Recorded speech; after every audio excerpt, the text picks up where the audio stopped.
पूर्णस्य पूर्णमादाय पूर्णमेवावशिष्यते।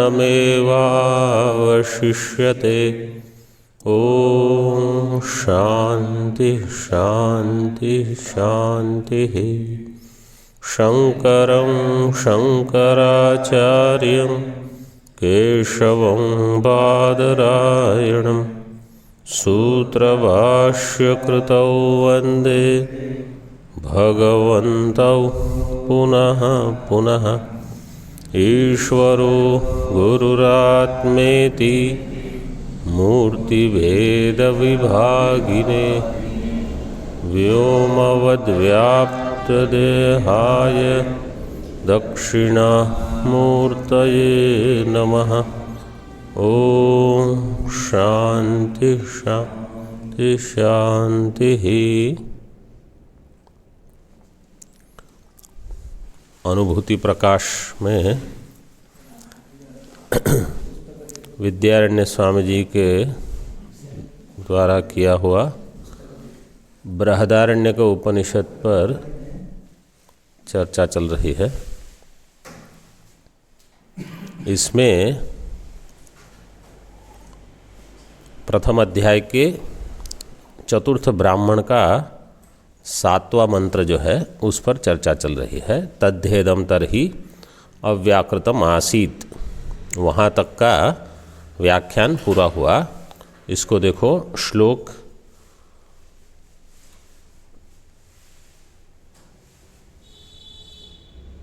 255 पृष्ठ पर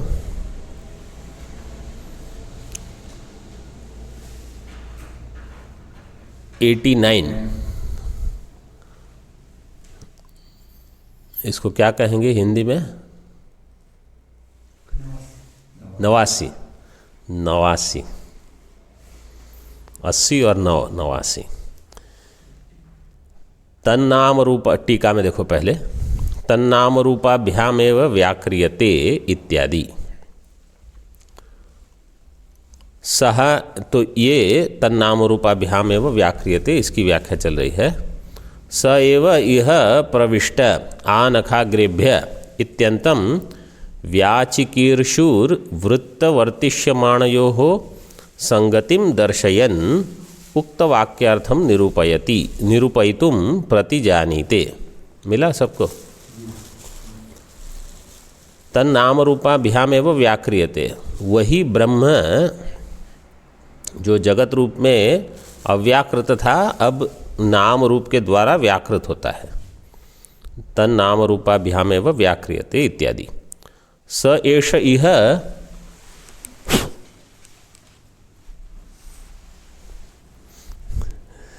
प्रविष्ट आनखाग्रेभ्यः, परमात्मा ने कहाँ प्रवेश किया? आनखाग्रेभ्य, नख के अंतिम जो हिस्सा होता है वहाँ तक परमात्मा शरीर में प्रविष्ट हो गया। ब्रह्म का प्रवेश शरीर में कहाँ तक है? आनखाग्रेभ्यः, जहाँ तक नाखून है वहाँ तक पहुँच गए। इत्यंतम व्याचिकीर्षु, इसकी व्याख्यान करने की इच्छा वाले विद्यारण्य स्वामी जी वृत्त वर्तिष्यमाणयोः संगतिम दर्शयन, वृत्त मतलब जो पहले बताया जा चुका है, वर्तिष्यमाण मतलब जो अब बताया जाएगा। तो जो बताया गया है और जो बताया जाएगा उसकी संगति, उसको जोड़ना है कि यहाँ से आप यहाँ कैसे आ गए।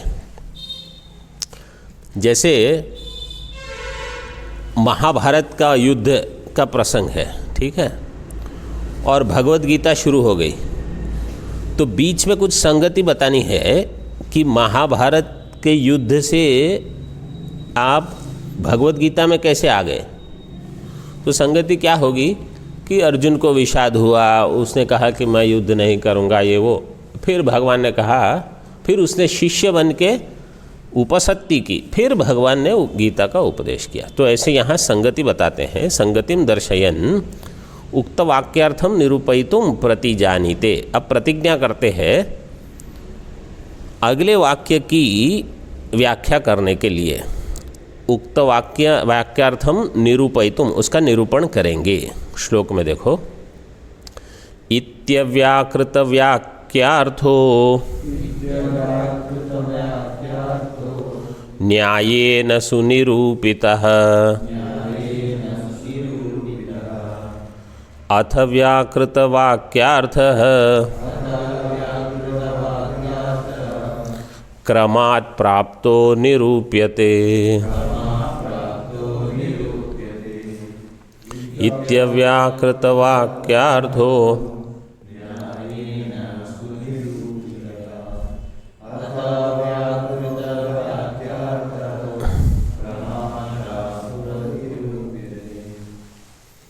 इति अव्याकृत वाक्यार्थो न्यायेन सुनिरूपितः।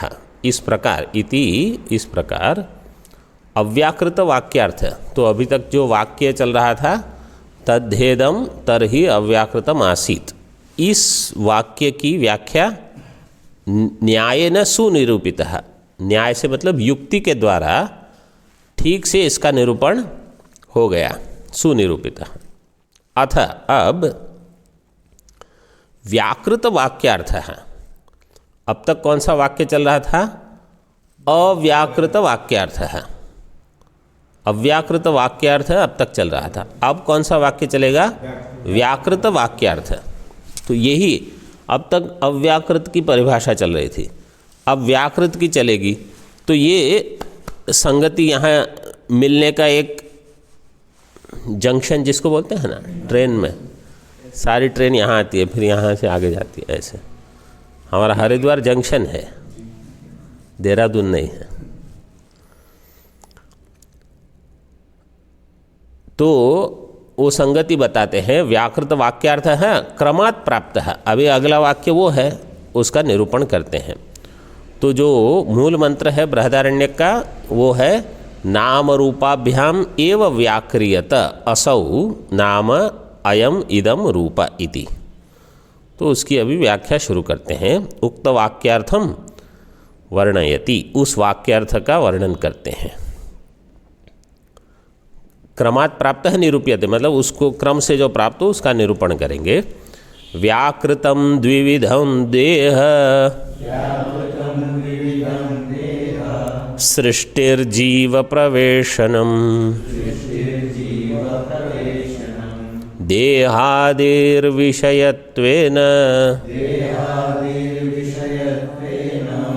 प्रवेशात् पूर्वमुच्यते।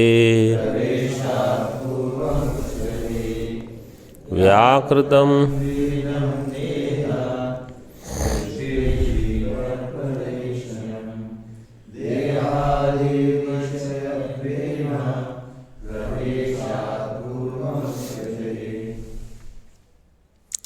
व्याकृतम द्विविधम। अब ये जो व्याकृत होना मतलब व्यक्त हो जाना, जो पहले ढका हुआ था फिर अभिव्यक्त हो गया, जो जिसका ज्ञान हो गया। द्विविधम ये दो प्रकार का है। द्विविधा यस्य तद द्विविधम, दो प्रकार का। पहला क्या है? देह सृष्टि, देह की सृष्टि, देह बनेगा फिर उसमें जीव का प्रवेश। तो देखो, देह सृष्टि ही जीव प्रवेशनम, देह की सृष्टि और जीव का प्रवेश, ये दो प्रकार का व्यक्त होना। तो चैतन्य जो है वो दो प्रकार से अभिव्यक्त होगा। एक तो शरीर पहले बनेगा, ये भी चैतन्य से ही बना है, और फिर इसमें चैतन्य का ही प्रवेश होगा। तब अब हम कुछ बात करते हैं तो पता चलता है कि इसमें जीव है, चैतन्य है। ऐसे देहादिर विषयत्वेन प्रवेशात् पूर्वमुच्यते, देहादि विषय होने से प्रवेश के पहले देह का, देह की सृष्टि ये पहले बताते हैं। जीव ने प्रवेश किया, अब प्रवेश कहाँ किया? देह में, शरीर में। जब तक आप शरीर का वर्णन नहीं करोगे तो प्रवेश की श्रुति का वर्णन नहीं हो सकता। जैसे कोई कहेगा देवदत्त जंगल में घूम रहा था, 10 साल के बाद उसने घर में प्रवेश किया। बोले घर बनाया कब? तो पहले आपको बताना पड़ेगा घर की सृष्टि, फिर उसका घर में प्रवेश। दृष्टांत है ऐसे, पहले जगत बना, उसमें देह बन गया, फिर उसमें परमात्मा का प्रवेश। ये केवल हमको समझाने के लिए है, हाँ? ऐसा नहीं कि पहले ये हुआ फिर ये हुआ, एक साथ ही होता है सब। ये तो केवल समझाने के लिए कि एक क्रम बताना पड़ता है। टीका में देखो, व्याकृतम इत्यादिभिर द्वाविंशत्या पद्येहि। व्याकृतम मतलब ये जो श्लोक है 90, वहाँ से लेकर इत्यादि भी ही द्वाविंशति आपद्येहि। द्वाविंशति मीन्स आप थोड़े आगे आ जाओ एकदम, और तो आप ठीक से बैठ सकते हैं।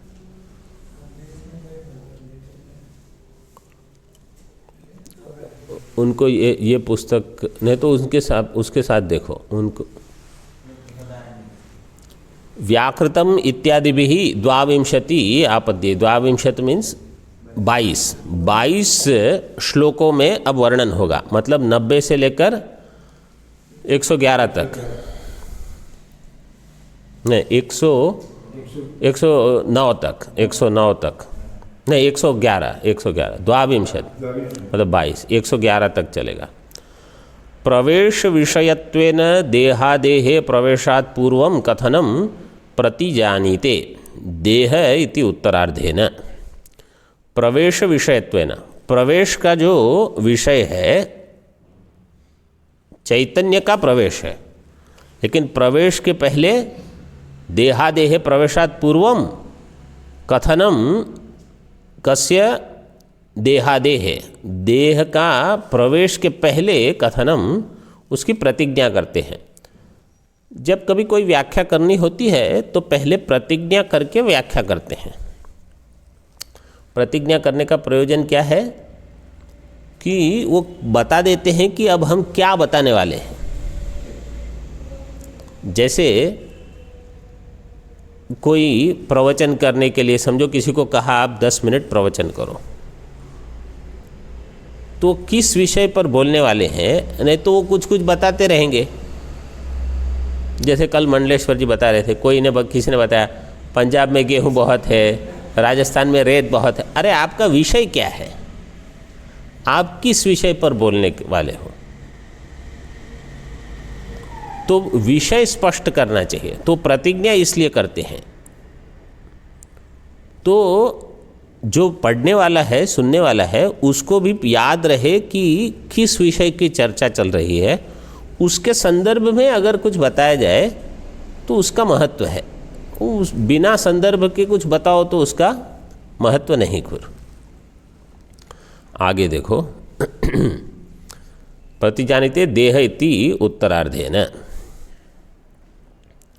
देहादि ही विषयत्वेन प्रवेशात् पूर्वम उच्यते। श्रुतिम व्याचक्षाणः प्रतिज्ञातम अर्थम आह। श्रुति की व्याख्या करने की इच्छा वाले, व्याचक्षाणः मतलब व्याख्या करने की जिसको इच्छा है, प्रतिज्ञातम अर्थाम आह। अब इस प्रतिज्ञात अर्थ की, इस अर्थ को बताते हैं। अव्याकृतम यत् पूर्वोक्त मरूपकमनामकम तदिदं नाम रूपाभ्या मेव व्याक्रियते स्वयं। अव्याकृतं यत् पूर्वोक्त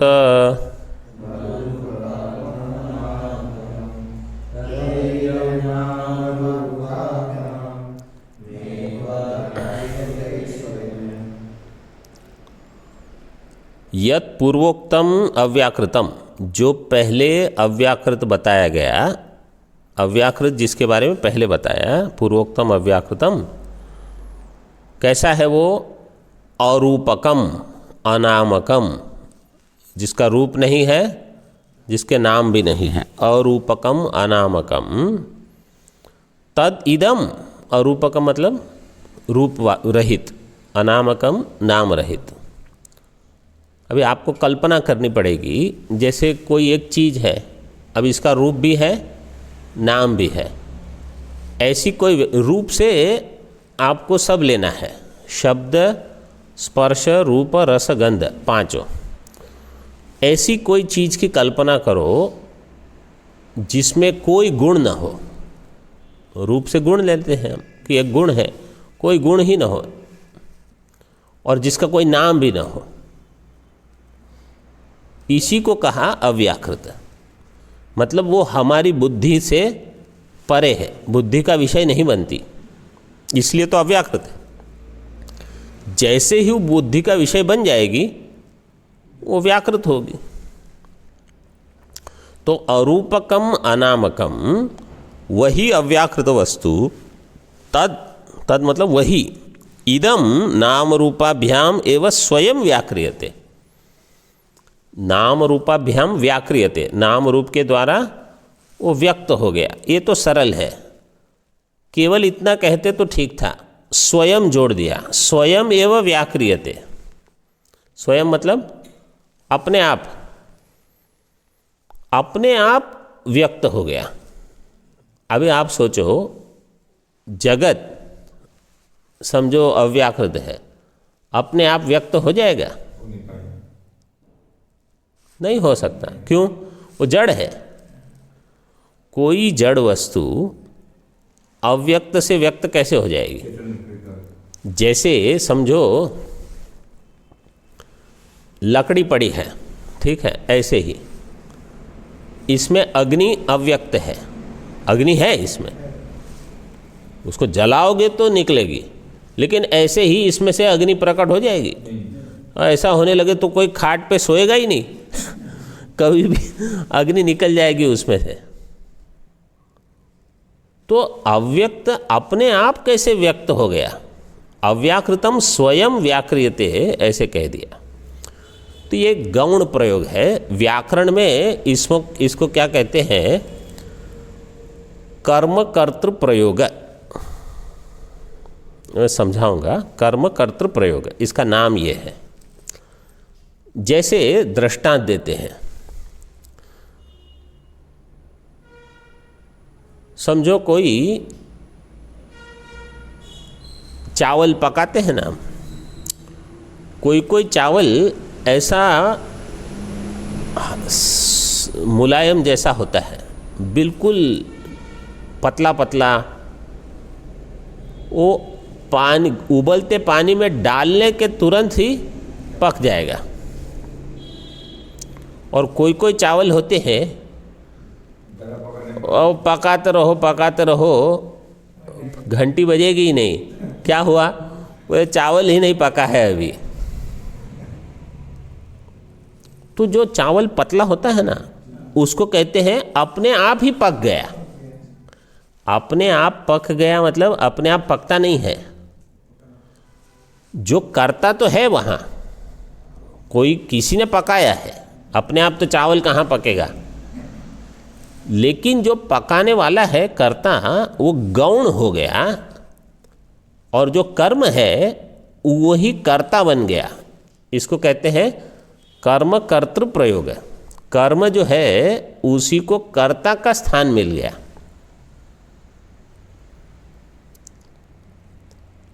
दूसरा दृष्टांत देते हैं, जैसे वो लकड़ी फाड़ने वाले होते हैं, बोले लकड़ी अपने आप ही फट जाती है, तुमने क्या किया? मतलब लकड़ी इतनी पतली है कि आपको ज़्यादा मेहनत नहीं करनी पड़ती, थोड़ा काम किया तो अपने आप ही हो गया। अपने आप नहीं हो रहा है, आपने कुछ तो किया है, लेकिन आपका वहाँ हिस्सा बहुत कम है। और कोई लकड़ी ऐसी होती है, आप लगाते रहो उसके ऊपर, प्रहार करो, वो फटेगी नहीं ऐसे। तो ये है कर्म कर्तृ प्रयोग, जहाँ बहुत सरलता से, इसको कहते हैं अनायास, ज़्यादा आयास नहीं देने पर भी हो गया। तो कभी कभी शिष्य होते हैं ना, तो उनके बारे में भी ऐसे बताते हैं, उन्हें तो अपने आप ही सीख लिया सब, अपने आप ही सीख लिया, मतलब गुरु को ज़्यादा प्रयास करने की आवश्यकता नहीं हुई, जानते ही है बहुत सारा। जैसे योग वासिष्ठ में रामचंद्र जी के लिए कहते हैं, स्वयं एवं ज्ञातवान असि, तुम अपने आप ही जानते हो सब। मतलब गुरु को ज़्यादा प्रयास नहीं करना पड़ा। और कोई कोई विद्यार्थी कैसे होते हैं वो गुरु बताते जाए, समझ में ही नहीं आएगा उनको, ऐसा। तो ये वाक्य का प्रयोग होता है। ये तो हिंदी में क्या कहेंगे, ये चावल अच्छा पकता है। चावल पकता है मतलब चावल अपने आप तो नहीं पक रहा है, कोई पका रहा है, लेकिन वो अच्छा पकता है, तो कर्म है उसको कर्ता बना दिया। ये लकड़ी अच्छी फटती है, ये तलवार अच्छी चलती है। तलवार अपने आप थोड़ी चलेगी, कोई चला रहा है, लेकिन ये ऐसा प्रयोग होता है। इसी प्रकार ये अव्याकृत है, वो अपने आप ही व्याकृत हो गया। इसको क्या कहते हैं, कर्म कर्तृ प्रयोग। तो किसी अन्य हेतु की अपेक्षा नहीं करके, मतलब चैतन्य तो है लेकिन वो हेतु गौण हो जाता है जब ये अव्यक्त की अभिव्यक्ति हो जाती है। तो जगत जो है वो अव्यक्त है, उससे अभिव्यक्त हो गया। ऐसे टीका में देखो,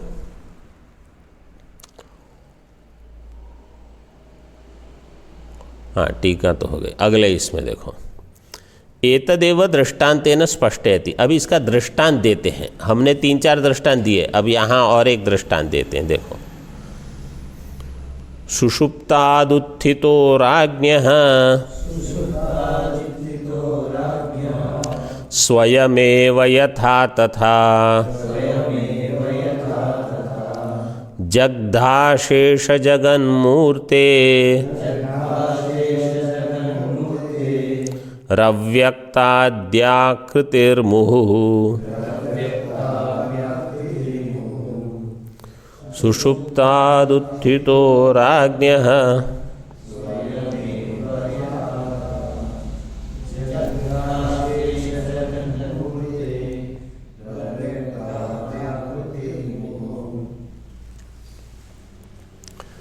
दृष्टांत केवल इतना है, यथा सुषुप्तात् स्वयमेव उत्थितो राज्ञः, इतना दृष्टांत है। इसका अन्वय देख लो ठीक से। यथा सुषुप्तात् स्वयमेव उत्थितो राज्ञः, जैसे सुषुप्ति से अपने आप ही उठा हुआ राजा, सुषुप्ति से अपने आप ही उठा हुआ राजा। तो कोई पूछेगा अपने आप उठना मतलब क्या, हम भी तो अपने आप ही तो उठते हैं, आप अपने आप उठ जाते हो कि नहीं? तो कोई उठाने थोड़ी आता है, हम अपने आप उठ जाते हैं। ये राजा लोगों का क्या होता है, इसका दृष्टांत इसीलिए दिया। एक तो ये देरी तक जगते हैं,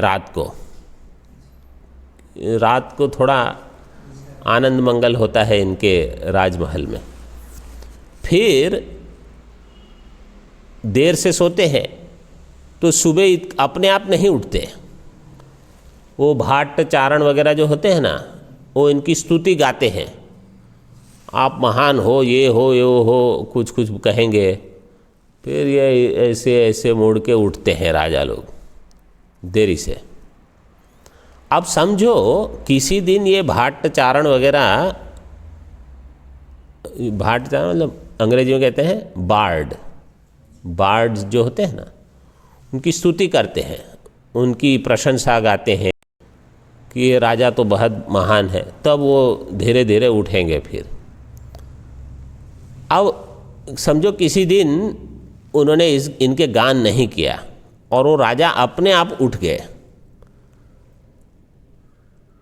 तो कैसे स्वयं एव उत्थितः, ऐसे ये जगत अव्याकृत से अपने आप ही व्याकृत हो गया। और स्वयं राजा उठ गया मतलब चैतन्य तो है ही वहाँ, बिना चैतन्य के कैसे होगा। इसी प्रकार जगत की अभिव्यक्ति में चैतन्य है, लेकिन यहाँ प्रधान ये बताना है कि जगत देखो अपने आप ही चल रहा है ऐसे। स्वयमेव यथा तथा, इसी प्रकार दार्ष्टान्त में कहते हैं जगधा शेष जगन मूर्तेर अव्यक्ताद व्याकृतिर्मुहुः। अभी ये जो समास है उसको टीका में बताया है, पहले समास को देख लो टीका में। सुषुप्तात् राज्ञः उत्थितो यथा, जैसे सुषुप्ति से जगा हुआ राजा, उत्थितो राज्ञः, यथा स्वयमेव राजा एव न अन्यः इति। वो राजा ही अपने आप ही जग गया, मतलब सोने के पहले भी वो राजा था, सोने के समय भी राजा था, अपने आप उठ गया ऐसे। इति दृष्टांत भाग योजना। तथा इति उत्तरान्वयी, तथा उस प्रकार से दार्ष्टान्त बताते हैं। जगधम, जगधम मतलब भक्षितम, भक्षितम मतलब लीनम। सामान्य अर्थ जग्ध का क्या है? खाया हुआ, भक्षण किया हुआ।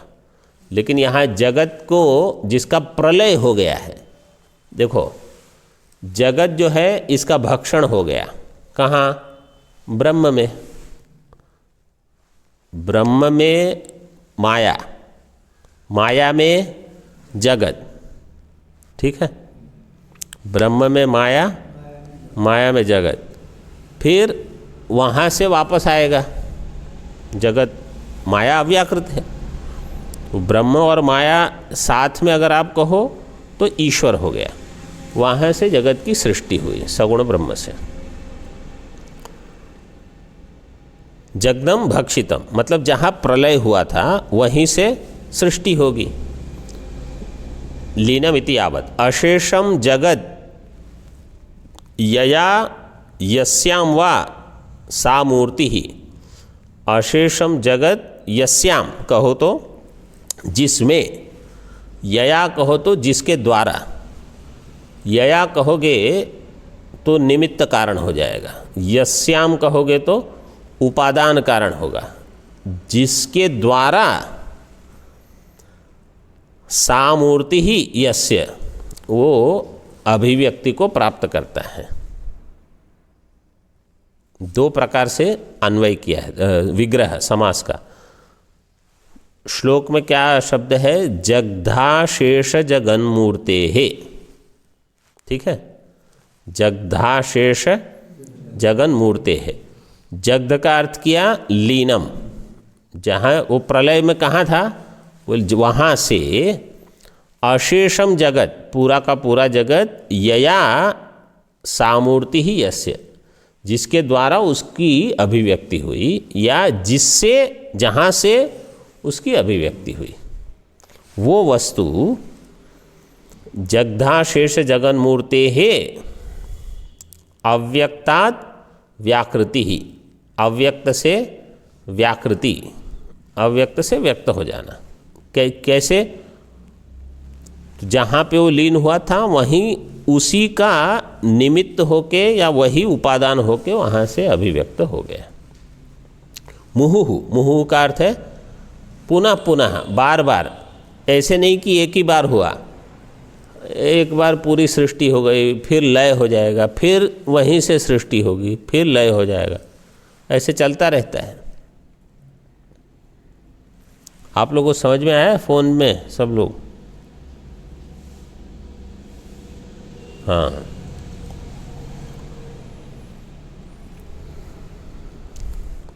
अब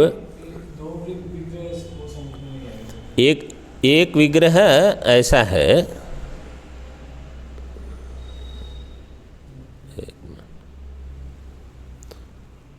एक विग्रह है जगधम अशेषम जगत यया सा मूर्ति ही यस्य तस्मात् जगद जगधाशेष जगन मूर्ते है। मूर्ते है जो है ना, वो कौन सी विभक्ति है? पंचमी। तो इसलिए अंत में दिया तस्मात्, उससे। जगधम मतलब लीनम, उसको आपको चाहिए ना तो अलग से लिखो। जगधम का अर्थ है लीनम। जगधम लीनम अशेषम जगत, सारा का सारा जगत जहाँ लीन हुआ था। यस्याम या यया, दो दिए हैं ना टीका में। यया सा मूर्ति ही, वो वस्तु, उसका यहाँ वर्णन किया तस्मात्, उससे। तो क्या है वो ब्रह्म है, या कहो माया सहित ब्रह्म है, वहाँ से सृष्टि हुई। तो यया से निमित्त कारण और यस्याम से उपादान कारण। जिसके द्वारा हुई कहोगे तो निमित्त बन जाएगा, जहाँ जिससे हुई वो उपादान कारण होगा। ऐसे टीका में देखो, अभी पहले पूर्व पक्ष प्रश्न उठाता है, ननु तन्नाम रूपाभ्याम एव व्याक्रियत इत्यत्र नाम रूपातिरिक्तम जगन निषिध्यते तन्न युज्यते।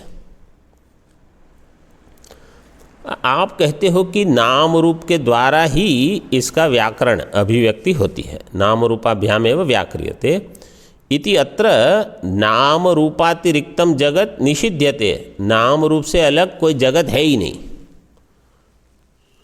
विद्यारण्य स्वामी जी ने यहाँ क्या कहा? नाम रूप से अलग जगत ही नहीं है। जगत क्या है? नाम रूप ही है और कुछ नहीं है। नाम रूपातिरिक्तम जगत निषिध्यते, उसका निषेध कर दिया, वो ठीक नहीं है। पूर्व पक्षी कहता है तन्न युज्यते। क्यों?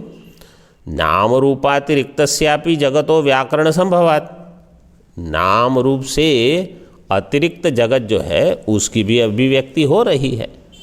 मतलब कोई ऐसी चीज भी है जो नाम रूप से अलग है। अब ये नाम रूप को पहले समझ लो, इसका अर्थ क्या है।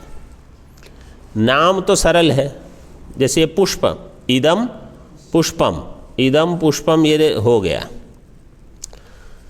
समझो मैं केवल कहता हूँ, ये शब्द उच्चारण करता हूँ, इदम पुष्पम, तो आपके मन में क्या प्रकट हुआ?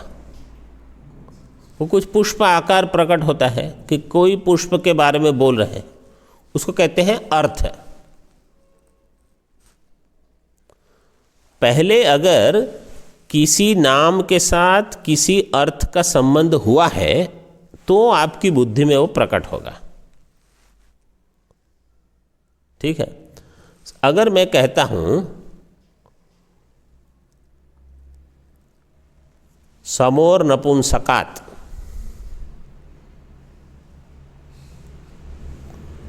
अभी समझो आपने ये पहले सुना ही नहीं है, कोई व्याकरण का सूत्र है, कोई भी चीज, मैं तो दृष्टांत दे रहा हूं, अभी आपने सुना ही नहीं है, आप कहोगे इस शब्द का क्या अर्थ है?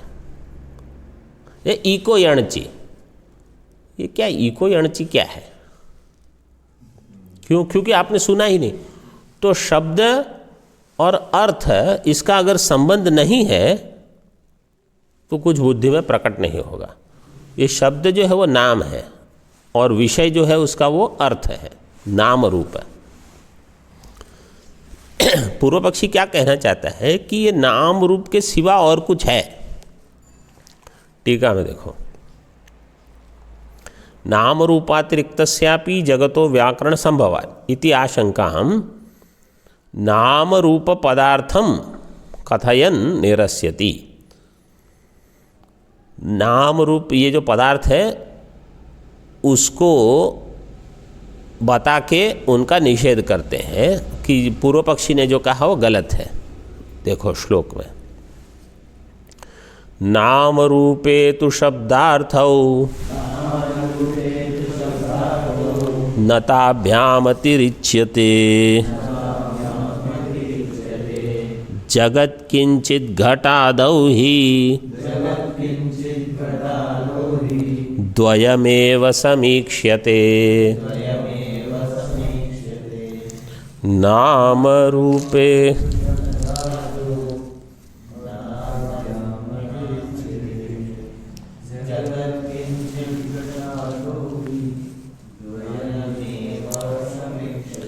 नाम रूपे तु शब्दार्थौ। शब्द और अर्थ, शब्दार्थौ द्विवचन, नाम रूपे द्विवचन, शब्दार्थौ द्विवचन। नाम क्या है? शब्द। रूप क्या है? अर्थ। इसको एक बार समझ लो, क्योंकि ये नाम रूप सभी जगह आता है। उपेक्ष नाम रूपे द्वे सच्चिदानंद तत्परः, दृग्दृश्य विवेक में कहा। जिसको सच्चिदानंद पर ध्यान करना है उसको क्या करना पड़ेगा? बोले नाम रूप की उपेक्षा करो। तो नाम रूप की उपेक्षा का मतलब जो जो वाणी के विषय बनते हैं वो सारे पदार्थ को छोड़ दो बुद्धि से, तब निर्गुण ब्रह्म में अवस्थान होगा। चिंतन ऐसे करो। तो नाम रूप क्या है? शब्द और अर्थ। नाम है शब्द, रूप है अर्थ। नाम रूपे तो शब्दार्थौ न ताभ्याम अतिरिच्यते, उससे भिन्न और कुछ नहीं है। नाम रूप को छोड़ के और कुछ भी नहीं है वहाँ। न ताभ्याम किंचित जगत अतिरिच्यते, उसको छोड़ के जगत नाम की और कोई चीज नहीं है।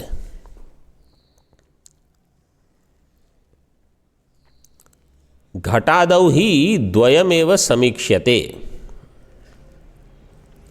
घटादौ, घट जो है इसमें केवल यही दो चीज है। समझो ये घट है, घट नाम घट अर्थ है। उसको छोड़ के क्या है? जब घट हम कहते हैं घटः, अयम घटः, ये घटः नाम हो गया, ये घट अर्थ हो गया, बस। उसको छोड़ के और कुछ नहीं है, तो नाम रूप है मात्र। और अगर ये घट समझो अव्यक्त हो गया, समझो घट फोड़ दिया गया, तो घट शब्द का प्रयोग नहीं होगा, क्योंकि घट वस्तु है नहीं। अन्य घट के लिए हो जाएगा, लेकिन वो घट अब नहीं रहा। यह कोई व्यक्ति है समझो, अब उनका शरीर शांत हो गया, फिर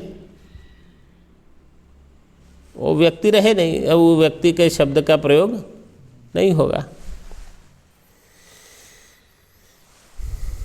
द्वयमेव समीक्ष्यते, केवल ये दो ही है जो वहाँ देखे जाते हैं। समीक्ष्यते मतलब सम्यक ईक्ष्यते, दो ही ठीक ठीक वहाँ देखे जाते हैं। नाम रूप, नाम रूप, नाम रूप, शब्द अर्थ। तो जब समाधि अभ्यास अगर किसी को करते रहना है तो क्या करते हैं? नाम रूप से वैराग्य होना, सारे नाम रूप से। तो मन को शांत करो जिसमें नाम न हो, रूप भी न हो, ऐसे ऐसे करते हैं। टीका में देखो, नाम इति ताभ्याम नाम रूपाभ्याम किंचित जगत नातिरिच्यते इति अन्वयः। ताभ्याम नाम रूपाभ्याम, नाम रूप के द्वारा किंचित जगत, उससे भिन्न और कोई जगत नहीं है, इति अन्वय। तत्र हेतुमाह घटादाव इत्यादि, घट में ये देखा जाता है। अब एक प्रश्न उठता है कि आपने कहा सृष्टि अव्यक्त थी, अब सृष्टि व्यक्त हो गई, वो भी स्वयं हो गई, ऐसे बोल दिया। हमने समझ लिया ये कर्म कर्तृ प्रयोग है, चेतन की सन्निधि में वह हो गया। चेतन वहाँ है, उसकी सन्निधि में अव्याकृत जगत व्याकृत हो गया। अब ये अव्याकृत व्याकृत होने में कोई क्रम है कि नहीं है, ये प्रश्न है। बोले कुछ तो क्रम होगा। जैसे लकड़ा है बड़ा, ठीक है, एक उसमें से एक मंदिर बनाना है, तो अच्छा काम करते हैं ना वो सब बड़े कारपेंटर, वो अपने हथियार वगैरह लेके उसको ठोक ठाक करके सुंदर लकड़ी का एक कुछ बना लेता है। तो पहले आपने देखा था एक लकड़ा था पेड़ के जैसा, और अभी मंदिर हो गया। तो इसमें क्रम है कि उसने पहले ये किया, फिर ये किया, ये किया। तो इसी प्रकार सृष्टि अगर हुई है उसमें कुछ क्रम होना चाहिए।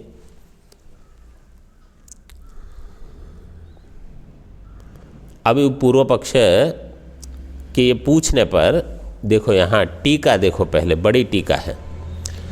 वेदांतेषु सृष्ट्यादि विगानम दृश्यते। वेदांत में मतलब उपनिषद में, वेदांत का अर्थ है उपनिषद। वेदांतो नाम उपनिषद प्रमाणम, हमारे वहाँ कहते हैं शास्त्र में वेदांत क्या है? उपनिषद। उपनिषद क्या है? प्रमाण है।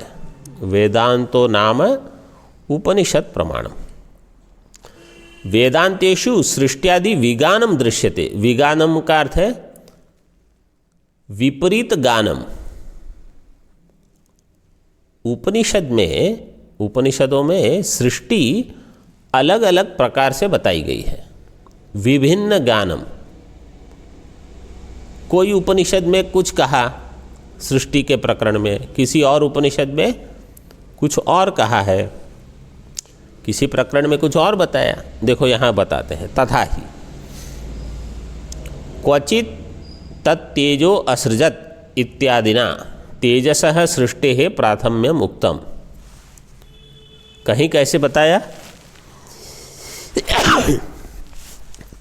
तत्तेजो असृजत, उसने तेज की सृष्टि की।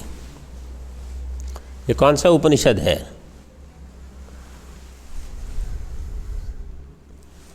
षष्ठाध्याय, छांदोग्य षष्ठाध्याय। तत्तेजो असृजत इत्यादि ना तेजः सृष्टि है प्राथम, पहले तेज की उत्पत्ति हुई।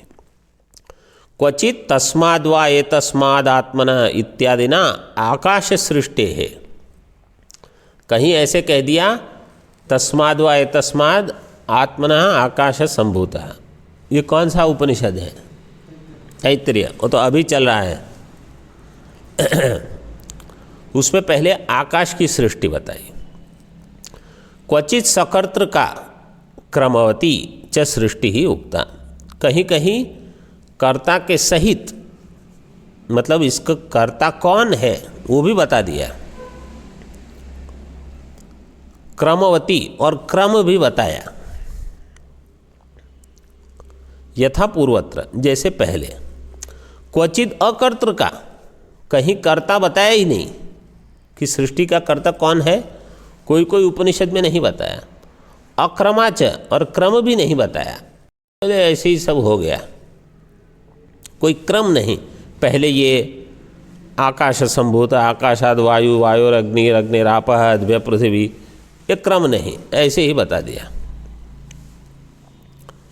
यथा नाम रूपाभ्याम एवं व्याक्रियते, जैसे यहाँ बृहदारण्यक में नाम रूप से अभिव्यक्त हो गया, कर्ता भी नहीं बताया, क्रम भी नहीं बताया।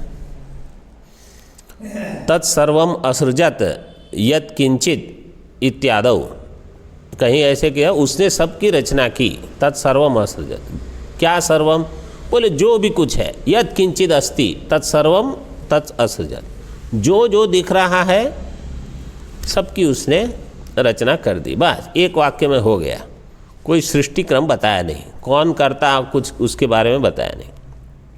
जैसे ऐतरेय उपनिषद है, उसमें सृष्टि में कोई और ही लोक बता दिए, अम्भो मरीचि आपहा इत्यादि कुछ, और वहाँ से विराट पुरुष निकला, पानी कैसा रहता है ऐसा। तो कहीं ऐसे सृष्टि, कहीं ऐसे सृष्टि, अलग अलग प्रकार से। इत्यादौ तत्कथम संगच्छत, उसकी संगति कैसे लगेगी? इति आशंकाम वेदांतानाम आत्मैक्य ज्ञान परत्वेन सृष्टौ तात्पर्याभावात् निरस्यति। ये बहुत ही महत्वपूर्ण वाक्य है। वेदांतानाम ऐक्य ज्ञान परत्वेन, वेदांत का प्रयोजन क्या है? ब्रह्म आत्मा ऐक्य। ऐक्य ज्ञान मतलब ब्रह्मात्मा ऐक्य का ज्ञान हो जाए।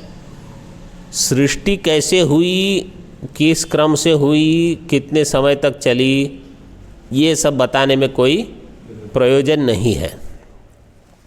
वेदांतानाम आत्मैक्य ज्ञान परत्वेन सृष्टौ तात्पर्य अभावात्, सृष्टि में तात्पर्य है ही नहीं, इसलिए तन निरस्यति, उसका अभावात् निरस्यति, मतलब उसका कुछ महत्व नहीं है। तो बहुत सारी जगह ऐसे ही होता है, जो चीज़ महत्वपूर्ण नहीं है उसके ऊपर कोई ध्यान नहीं देता। वो होती है लेकिन उसका महत्व नहीं है। वेदांत का प्रयोजन सृष्टि का क्रम बताने में नहीं है। तो अगर कोई, इसका अर्थ क्या है कि कोई अगर वेदांत पढ़ता है और कहता है कि मैंने सृष्टि का क्रम समझ लिया, तो आपको कुछ लाभ नहीं हुआ। क्यों? क्योंकि वहाँ प्रयोजन था ही नहीं।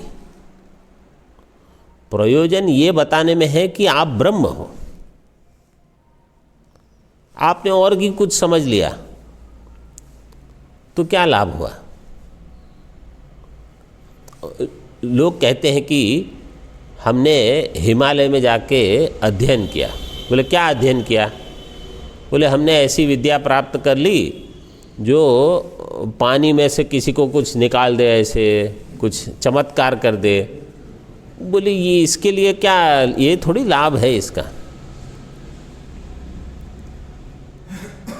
मुख्य प्रयोजन ये है कि मैं ब्रह्म हूँ। संन्यास ग्रहण करने का प्रयोजन क्या होता है? आप तत्त्वम पदार्थ तत्पदार्थ का शोधन करो, ब्रह्मात्मा ऐक्य महावाक्य विचार करके जान लो, ये प्रयोजन है। बोले मैंने इतने जगह भंडारे खाए हैं कि पूछो मत। तो ये संन्यास का ये थोड़ी प्रयोजन है। यहाँ गया वहाँ गया, जितने आश्रम है सभी लोग मुझे जानते हैं, जानेंगे ही क्या, वो थोड़ी प्रयोजन हुआ। वेदांत का प्रयोजन है ब्रह्म आत्मा ऐक्य। श्लोक में देखो अभी, प्रक्रिया नियमो नात्र पुंव्युत्पत्ति प्रधानतः अतः श्रुतिषु सृष्ट्यादि विगानं बहुधेक्ष्यते। इसमें प्रथम पंक्ति में पुम व्युत्पत्ति, पू के ऊपर अनुस्वार नहीं होगा, उसको अनुस्वार कर दो। हाँ, अनुस्वार होगा। हाँ हाँ, अनुस्वार नहीं है, नहीं है ना, नहीं है ना। हाँ, उसको करो।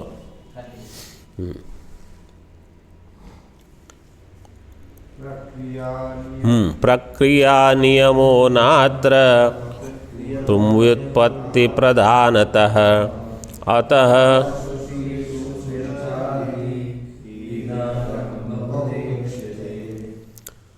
अत्र प्रक्रिया नियमो न, अत्र वेदांतेषु श्रुतिषु, श्रुति में प्रक्रिया का कोई नियम नहीं है कि इसी क्रम से सृष्टि हो या सकर्ता हो, ऐसा कुछ नहीं है। प्रक्रिया का नियम ही नहीं है। क्यों? पुम व्युत्पत्ति प्रधानतः, पुम का अर्थ है पुरुष, पुरुष का अर्थ है ब्रह्म। औपनिषद पुरुष जो है वो है ब्रह्म। पुरुष मतलब कोई भी पुरुष नहीं लेना, पुरुष मतलब ब्रह्म। ब्रह्म की व्युत्पत्ति की प्रधानता होने से, व्युत्पत्ति का अर्थ है ज्ञान, ब्रह्म का ज्ञान कराना, और वो भी कैसे? मैं ब्रह्म हूँ, कुछ ब्रह्म है ऐसे नहीं, कहीं ब्रह्म है ऐसे नहीं, मैं ब्रह्म हूँ, इस प्रकार से ज्ञान कराना, ये श्रुति का प्रयोजन है। इसलिए अतः श्रुतिषु सृष्ट्यादि विगानम, सृष्टियादि के बारे में विगानम, विगानम मतलब विविध प्रकारेण ज्ञानम या विपरीत ज्ञानम, कहीं कुछ कह दिया कहीं कुछ कह दिया, अलग अलग प्रकार से। गाना मतलब बताना, अभिव्यक्ति। विगानम बहुधा इक्षते, अलग बहुत प्रकार से है। बोले यहाँ सृष्टि ऐसे बताई, वहाँ सृष्टि ऐसे बताई, तो आपको पता नहीं है मतलब कैसे हुई। अरे बोले कैसे भी हुई, तुमको ये जानना है कि तुम ब्रह्म हो, तुमको वैराग्य हुआ कि नहीं, वो प्रश्न ये पूछेंगे। सृष्टि से वैराग्य चाहिए, और वैराग्य अगर नहीं है, बोले ऐसी सृष्टि वैसी, क्या फर्क पड़ता है, तुम दुखी रहोगे। और अगर वैराग्य हो गया, वो आपको कोई जानने की इच्छा ही नहीं रही, घूम फिर के वहीं अटकते हैं।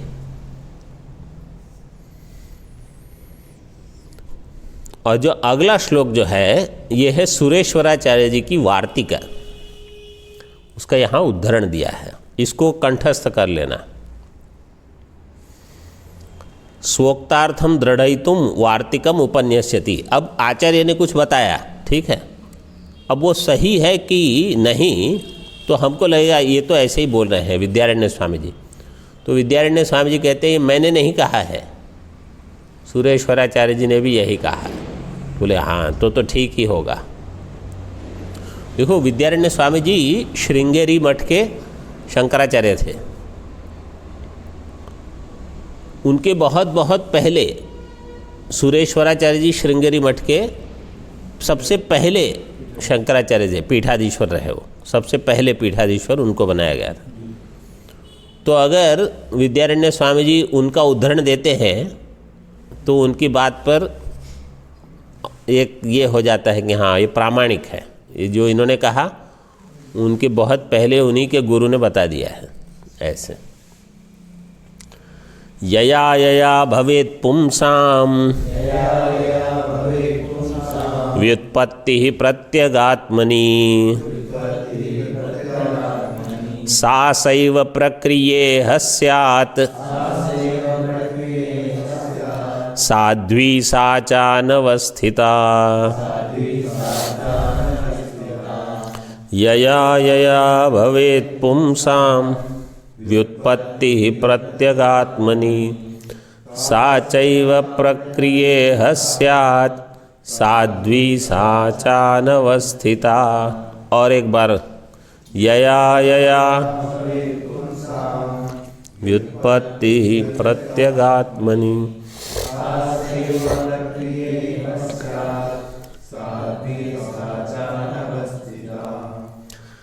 यया यया प्रक्रिया, जिस जिस प्रक्रिया के द्वारा पुंसाम प्रत्यगात्मनि व्युत्पत्ति ही भवेत, पुंसाम पुरुषों को मतलब साधकों को आत्मा के बारे में ज्ञान हो जाए, जिस जिस प्रक्रिया के द्वारा सा सैव प्रक्रिया यह साध्वी स्यात्, वही प्रक्रिया ठीक है।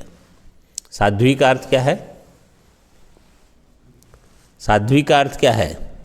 फोन वाले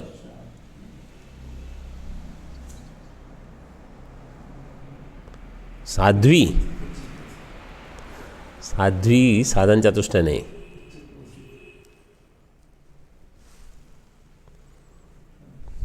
साध्वी मतलब जैसे साधु कहते हैं ना, साधु साधु, संस्कृत में साधु का अर्थ क्या है? साधु का अर्थ क्या है? अच्छा, ठीक बताया, ठीक बताया। साधु साधु साधु मतलब साधु पुरुष ऐसे नहीं, साधु उत्तम, साधु उत्तम मतलब ठीक बताया आपने, बहुत अच्छा बताया। साधु साधु तो स्त्रीलिंग में साधु को क्या कहेंगे? साध्वी। यहाँ कोई साध्वी ऋतंभरा या जो है ना ऐसी वही उमा भारती कोई ऐसी नहीं है। यहाँ साध्वी का अर्थ क्या है? साधु साधु साधु उक्ति। तो यहाँ साध्वी प्रक्रिया, प्रक्रिया के लिए विशेषण है, वही प्रक्रिया ठीक है। कौन सी? जिस प्रक्रिया से साधक को आत्मा के बारे में ज्ञान हो जाए, वही प्रक्रिया ठीक है। और वो प्रक्रिया साच अनवस्थिता, अनवस्थिता मतलब उसका कोई एक अवस्था नहीं कि ऐसी ही है, ऐसा नहीं। किसी व्यक्ति के लिए समझो किस प्रकार से ज्ञान हो गया, किसी और व्यक्ति के लिए अलग प्रकार से ज्ञान होगा, किसी और के लिए कुछ और है। जैसे साधारण दृष्टांत देता हूँ, किसी को शिव जी में भक्ति है, उनको क्या कहा जाएगा, आप शिव जी की उपासना करो।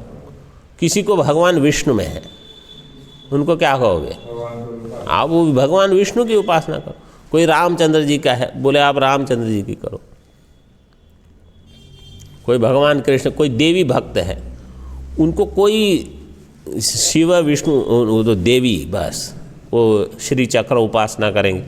उनको क्या आप कहो ये इसकी करो, वो नहीं, हम तो देवी की करें, वो ही करेंगे।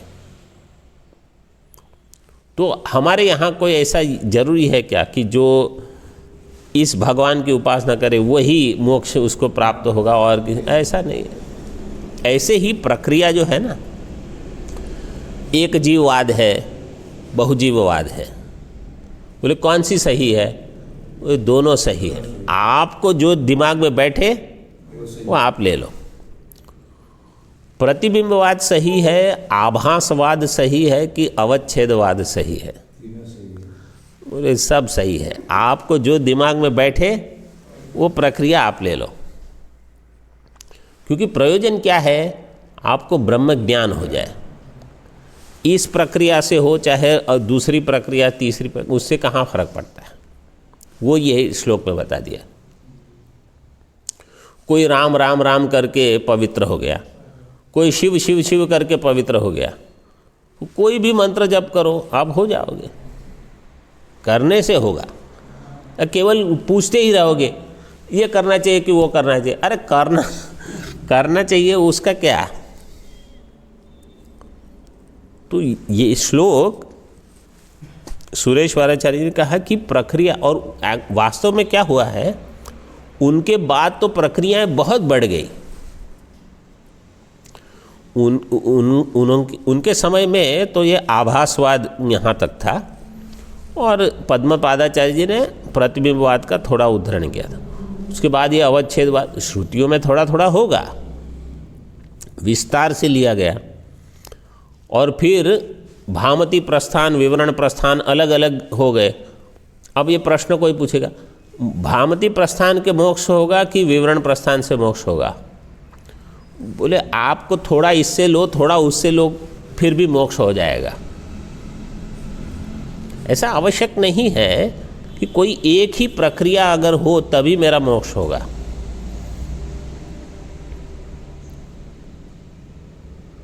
अब ये देखो, यही आप लोगों ने बृहदारण्यक उपनिषद में पढ़ लिया। उपनिषद में ये मंत्र हो गया है, महाराज जी की व्याख्या में जो पाठ चलता है उसमें। उस समय ये सब बुद्धि में स्पष्ट हुआ था? नहीं हुआ।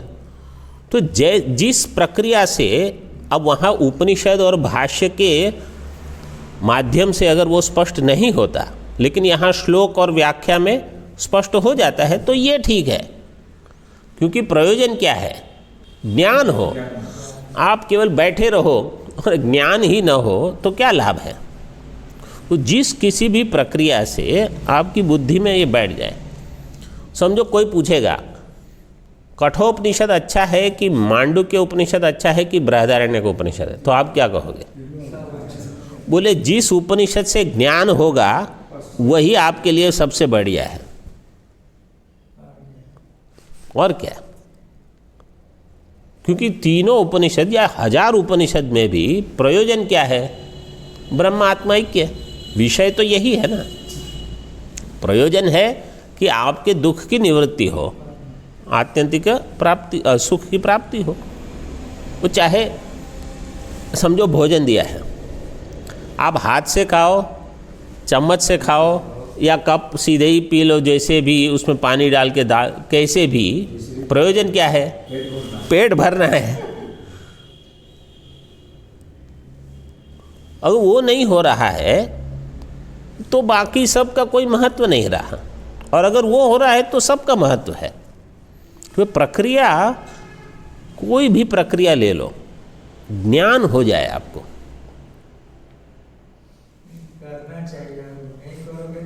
हाँ, तो प्रमाण अगर आचार्य है, सुरेश्वराचार्य जी है, विद्यारण्य स्वामी जी है, उपनिषद का ही जो अर्थ है उसी को बता दिया, समझ में आ गया, बस काम हो गया अपना।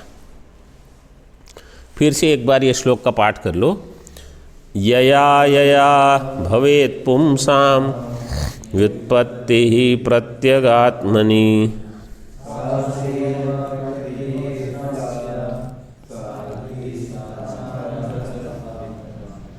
ओम पूर्णमदः पूर्णमिदं पूर्णात् पूर्णमुदच्यते पूर्णस्य पूर्णमादाय पूर्णमेवावशिष्यते।